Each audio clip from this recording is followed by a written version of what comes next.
Hi guys, this is Dave from Supertech Electronics. I'm about to tell you how to remove a unit from a 2015 Ford Ranger 2. The tools you'll need are a screwdriver, Phillips head, and a spudger. First thing you have to do is remove this SD card from up here, which isn't in there at the moment. There it is there. I'm going to put that aside, put it in the console.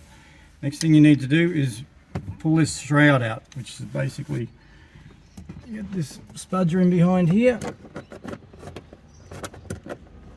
and pull, and there it goes, falls out basically. Next thing, we can remove this display unit.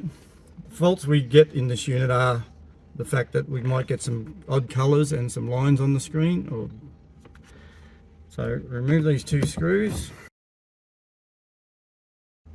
Okay, this has already been removed for demonstration purposes. So what we usually do is we just pull it out. You'll see those locating pins there.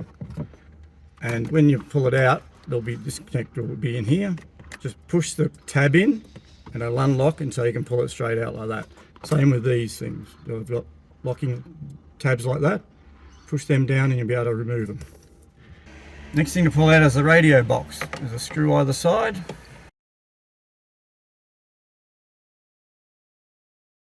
Again, this pulls straight out, and again this will have connectors in it. Same deal, you just push the tab in there and it'll be able to pull straight out. Same with that one on that side, one there, and that's it. Now that's out, it's ready to be packed up, sent off to Supertech for repair.